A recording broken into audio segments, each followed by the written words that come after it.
Hello friends, my name is Lakshmi Chaudhary, Assistant Professor in Biani Group of Colleges, Department of Nursing. Today I will discuss about dengue fever, behalf of GuruKPO.com. First is definition of dengue fever.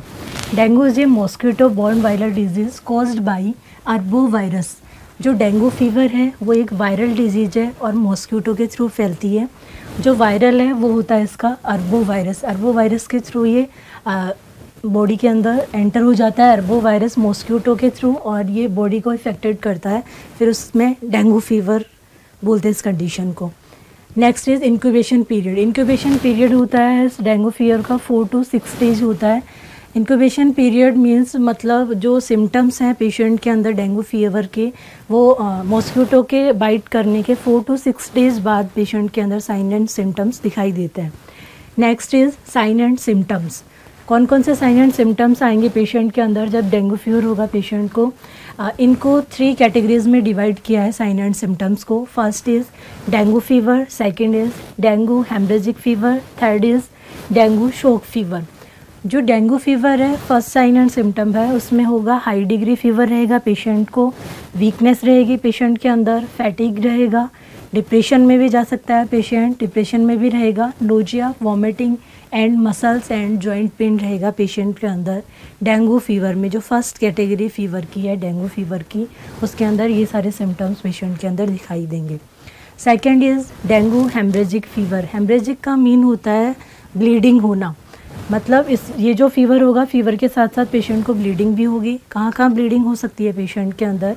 First stage epistasis. Epistasis का मतलब होता है patient के knows से bleeding start हो जाती है. Second is हेमेटेमेसिस. हेमेटेमेसिस का मीन होता है वोमिटिंग के साथ में ब्लड आता है पेशेंट के. Third is मेलिमा. मेलिमा का मीन होता है पेशेंट के स्टूल के साथ ब्लीडिंग आती है. Third red spot on chest and arms. Patient के चेस्ट पे और आर्म्स के ऊपर रेड स्पॉट बनना स्टार्ट हो जाते हैं.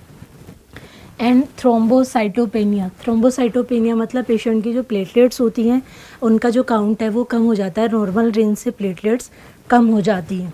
Second is third is dengue shock. Dengue shock में क्या होगा पेशेंट के? कोल्ड एक्सट्रीमिटीज़, मतलब जो एक्सट्रीमिटीज़ है पेशेंट की, हाथ और पैर हैं वो कूल हो जाएंगे, ठंडे रहेंगे हाथ पैर. हाइपोटेंशन रहेगा पेशेंट के, जो बीपी है पेशेंट का वो नॉर्मल रेंज से कम हो जाएगा. इम्बैलेंस मेंटल कन्फ्यूजन, और जो पेशेंट है वो कन्फ्यूजन में रहेगा, मेंटल इम्बैलेंस रहेगा patient.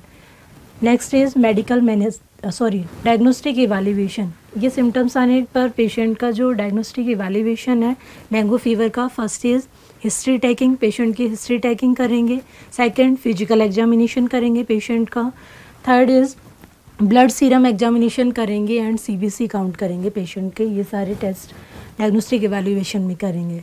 Next is medical management.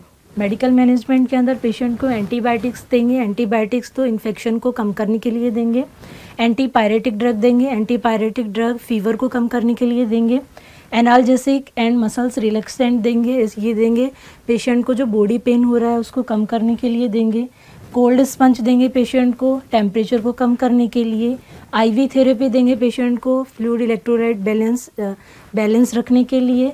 And blood transfusion करेंगे. जो भी प्लेटलेट्स थी वो कम हो रही थी पेशेंट को, उनको नॉर्मल करने के लिए पेशेंट में ब्लड ट्रांसफ्यूजन भी करवाएंगे. Last is nursing management. क्या क्या नर्सिंग मैनेजमेंट करेंगे डेंगू फीवर में? Provide complete bed rest. Patient को कम्प्लीटली बेड रेस्ट देंगे.